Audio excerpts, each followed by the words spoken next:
ভান্ডপীর Sadiqur Rahman doctor Mizanur Rahman Azhari ভাইয়ের কাল্লা নেওয়ার জন্য 10 লাখ টাকা ঘোষণা করেছে। আমরা প্রশাসনকে বলতে চাই 24 ঘন্টার মধ্যে ওই পীরকে গ্রেফতার করতে হবে। কথা বলেন ঠিক কিনা? ডক্টর মিজানুর রহমান আজারি ভাই এই দেশে এসে মাত্র 2টা প্রোগ্রামে কথা বলেছেন, পেকুয়া কক্সবাজার আর যশোরে আদ্দিন ফাউন্ডেশনের উদ্যোগে যে 3 দিন ব্যাপী ঐতিহাসিক তাফসীরুল কোরআন মাহফিল হয়েছে। আগামী 10 তারিখ সিলেটে নতুন এক ইতিহাস সৃষ্টি হবে। আল্লাহু আকবার বলেন। যে মাঠে আল্লামা সাঈদী হুজুর কথা বলেছেন সেই মাঠে কথা বলবেন ডক্টর মিজানুর রহমান আজহারি। আল্লামা সাঈদী হুজুরের যোগ্য উত্তরসূরি হিসাবে ডক্টর মিজানুর রহমান আজহারি ভাইকে আল্লাহ কবুল করুন। সিলেটে এক নতুন ইতিহাস সৃষ্টি হবে, লক্ষ লক্ষ মানুষ। আল্লাহু আকবার বলেন। বিশ্বাস হয় না আপনাদের? 10 তারিখে বের হবে, এসে গেছে 10 তারিখ। কথা কয় না কেন? এসে গেছে না? রাগ করতেছেন আপনারা? তো ডক্টর মিজানুর রহমান আজহারি ভাই এদেশের রত্ন। তাকে নিয়ে যারা ষড়যন্ত্র করেছিল, দেশ থেকে বিতাড়িত করেছিল, 4.5 বছর এদেশে কোরআনের দাওয়াত দিতে দেয় নাই। আন্তর্জাতিকভাবে আল্লাহ তাআলা তার এই গোলামকে কবুল করেছেন। তার দাওয়াত বন্ধ ছিল না। বিভিন্ন দেশ ঘুরে ঘুরে কোরআনের ফেরি করে ঘুরতেছেন। আল্লাহু আকবার বলেন। আমার ভাইকে নিয়ে যারা ষড়যন্ত্র করতেছে, এই মাজারপন্থী, বেদাতপন্থী, শিরকে লিপ্ত যারা, এরা ওলামা ইকরামদের বিরুদ্ধে ষড়যন্ত্র করেছিল। বিগত সরকার তাদেরকে কোলে তুলে রাখতো, এই মাজারপন্থীদেরকে খুব মহাব্বত করতো, ভালোবাসতো। ওরা বুঝতে পেরেছে যে মানুষ যদি একবার ডক্টর মিজানুর রহমান আজহারি এবং ওলামা ইকরামদের কণ্ঠে হক বুঝতে পারে, সত্যটা বুঝতে পারে, তখন আমাদের এই মাজারের ব্যবসা আর চলবে না, এই ব্যবসায় ভাটি পড়ে যাবে। এই জন্য ওরা ষড়যন্ত্র করতেছে। কথা বলে ঠিক কিনা? আমরা বলতে চাই যারা ষড়যন্ত্র করেছিল তারা পরাজিত হয়েছে। হেরে যাবে ওদের হিংসা, জিতে যাবে আমাদের ভালোবাসা। মন্তব্য করে গন্তব্য ঠেকানো যায় না। তোমাদের মাহফিলে 2000 লোক হয় না, 500 লোক হয় না। এই জন্য ডক্টর মিজানুর রহমান আজহারি মাহফিলে 5-10 লাখ মানুষ কোরআনের কথা শুনতে যায়। এইটা দেখে অনেকের জ্বলে, কষ্ট হয়। এত লোক কোথা থেকে এলো? কথা কন। ওরা ভাবে। এই জন্য আমরা বলতে চাই এখনো সময় আছে, কাদা ছুড়াছুড়ি বন্ধ করেন। একজন আলেম হয়ে আর একজন আলেমকে শ্রদ্ধা রেখে, সম্মান রেখে কথা বলতেছি। কোন না হইলে সামনে অনেক কপালে দুঃখ আছে। কাদা ছুড়াছুড়ি করা যাবে না। কথা বলে ঠিক কিনা?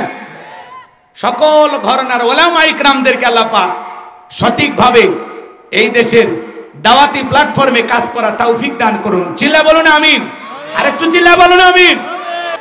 আজও দেখবেন আলেম ওলামা যখন হক কথা বলে, সুদের কথা, ঘুষের কথা, জিহাদের কথা বলে, একামতে দিনের কথা বলে, ডাইরেক্ট আলেমদেরকে হুমকি দিয়ে বলে, হুজুর আপনার ওয়াজ বন্ধ করেন, আপনার ওয়াজ লাইন সারা। হুজুরের ওয়াজ লাইন সারা না, তোমার জীবন লাইন সারা, তুমি একটা তার সেরা। আলেমদের হক কথা বলতে বাধা দেবে যারা, আবু জেহেলের অনুসারী তারা। কারণ কোরআন বন্ধ করার ষড়যন্ত্র করেছিল কাফেরেরা।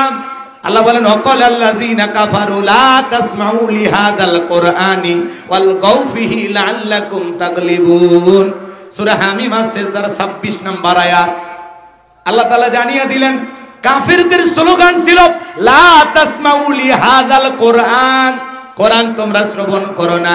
যেখানে নবী মুহাম্মদ সাল্লাল্লাহু আলাইহি সাল্লাম কোরআনের আলোচনা করে, কোরআন তেলাওয়াত করে, সে জায়গায় হট্টগোল সৃষ্টি করো, তালি বাজাও, সিজ দাও, যেভাবে হোক কোরআনের কথা বন্ধ করে দাও। আজও দেখবেন আলেমদের কথা বন্ধ করার দেওয়ার জন্য ষড়যন্ত্র করা হয়।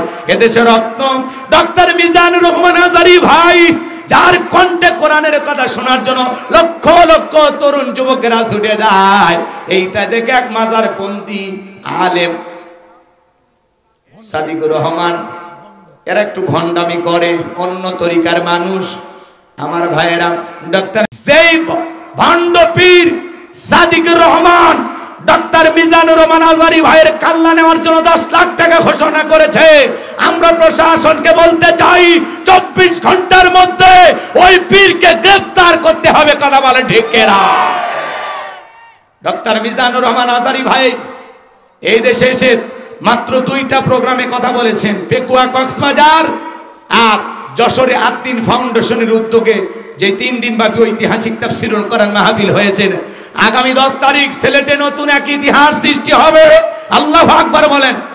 যে মাঠে আল্লামা সাঈদী হুজুর কথা বলেছেন সেই মাঠে কথা বলবেন ডক্টর মিজানুর রহমান আজহারি। আল্লামা সাঈদী হুজুরের যোগ্য উত্তরসূরি হিসাবে ডক্টর মিজানুর রহমান আজহারি ভাইকে আল্লাহ কবুল করুন। সিলেটে এক নতুন ইতিহাস সৃষ্টি হবে, লক্ষ লক্ষ মানুষ। আল্লাহু আকবার বলেন।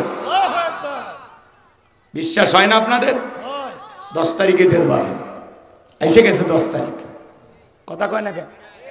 এসে গেছে না? রাগ করতেছেন আপনারা? তো ডক্টর মিজানুর রহমান আজহারি ভাই এদেশের রত্ন, তাকে নিয়ে যারা ষড়যন্ত্র করেছিল, দেশ থেকে বিতাড়িত করেছিল, 4.5 বছর এদেশে কোরআনের দাওয়াত দিতে দেয় নাই। আন্তর্জাতিকভাবে আল্লাহ তাআলা তার এই গোলামকে কবুল করেছেন, তার দাওয়াত বন্ধ ছিল না। বিভিন্ন দেশ ঘুরে ঘুরে কোরআনের ফেরি করে ঘুরতেছেন। আল্লাহু আকবার বলেন। আমার ভাইকে নিয়ে যারা ষড়যন্ত্র করতেছে, এই মাজারপন্থী, বেদাতপন্থী, শিরকে লিপ্ত যারা, এরা ওলামা ইকরামদের বিরুদ্ধে ষড়যন্ত্র করেছিল। বিগত সরকার তাদেরকে কোলে তুলে রাখতো, এই মাজারপন্থীদেরকে খুব মহাব্বত করতো, ভালোবাসতো।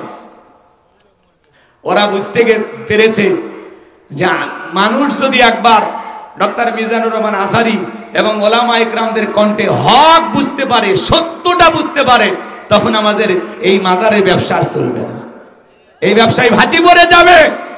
এই জন্য ওরা ষড়যন্ত্র করতেছে। কথা বলে ঠিক কিনা? আমরা বলতে চাই, যারা ষড়যন্ত্র করেছিল তারা পরাজিত হয়েছে, হেরে যাবে ওদের হিংসা, জিতে যাবে আমাদের ভালোবাসা। মন্তব্য করে গন্তব্য ঠেকানো যায় না। তোমাদের মাহফিলে 2000 লোক হয় না, 500 লোক হয় না।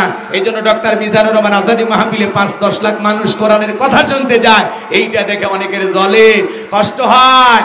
এত লোক কোথা থেকে এলো? কথা কন। ওরা ভাবে। এই জন্য আমরা বলতে চাই, এখনো সময় আছে, কাদা ছুড়াছুড়ি বন্ধ করেন।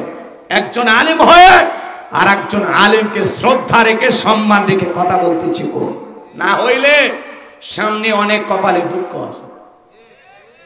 কাদা ছুড়াছুড়ি করা যাবে না। কথা বলে ঠিক কি না?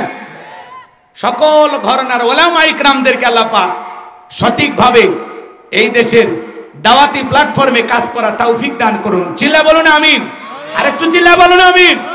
এই জন্য ডক্টর মিজানুর রহমান আজহারি ভাইকে নিয়ে যে বাজে মন্তব্য করেছেন, 10 লাখ টাকা ঘোষণা করেছেন, তার কাল্লা এনে দিতে পারলে আমরা প্রশাসনকে বলবো, ভাই এখনো সময় আছে।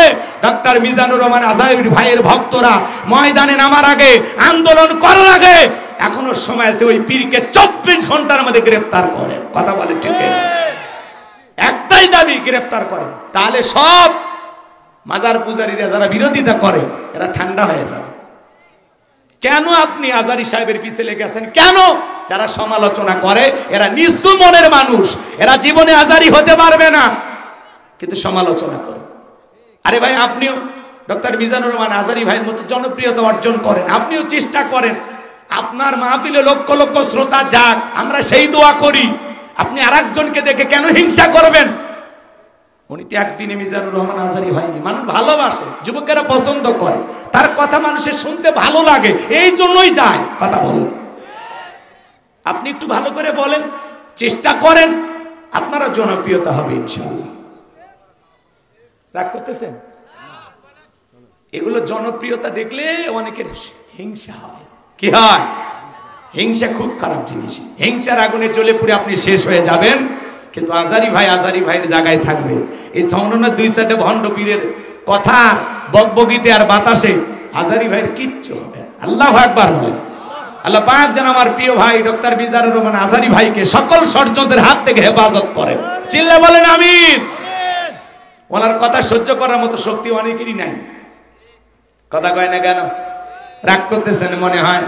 আমার ভাইয়েরা, এদেশের মানুষ আলেমদেরকে কলিজাতে মহব্বত করে। কোরআনের পাখি আল্লামা সাঈদী হুজুরকে আপনারা যেভাবে ভালোবাসেন, সামনে ওলামা ইকরাম যারা কথা বলবে ঠিক তাদেরকে আপনারা তেমনি ভাবে ভালোবাসবেন। আলেমদের প্রতি মহব্বত আর ভালোবাসা থাকলে বাজান, এই ভালোবাসা মহব্বত আপনাদেরকে কখনো গোমরাহি বানাবে না। কথা বলেন ঠিক কিনা? চলেন না সামনের দিকে যায়। তাহলে আলেম ওলামা হক কথা বললে অনেকের সহ্য হয় না। আলেমদের হক কথা বলতে বাধা দিবে যারা, ডিজিটাল আবু জেহেল তারা। ওই যে আবু জেহেল কি স্লোগান ছিল, আল গাউফিহি লাল্লাকুম তাগলিবুন। যেখানে নবী মুহাম্মদ সাল্লাল্লাহু আলাইহি সাল্লাম কোরআনের আলোচনা করবে, ওখানে হট্টগোল সৃষ্টি করো, তালি বাজাও, শীষ দাও, যেভাবে হোক ঢোলক পিটাও, এই আওয়াজ যেন না শুনতে পারে। কোরআন যদি বন্ধ করতে পারো, আমরা কাফেররা বিজয় লাভ করবো। জোরে কর নাউজুবিল্লাহ। আবু জেহেল ষড়যন্ত্র করেছিল, উতবা সাইবা ষড়যন্ত্র করেছিল, ওরা যেমন বন্ধ করতে পারে নাই, ভবিষ্যতে যারা ষড়যন্ত্র করবে এরাও কোরআনকে বন্ধ করতে পারবে না। উল্টো কোরআন বন্ধ করার ষড়যন্ত্র করবে যারা, ক্ষমতার দুয়ার আল্লাহ তাদের বন্ধ করে দিবে। কথা বলে ঠিক কিনা?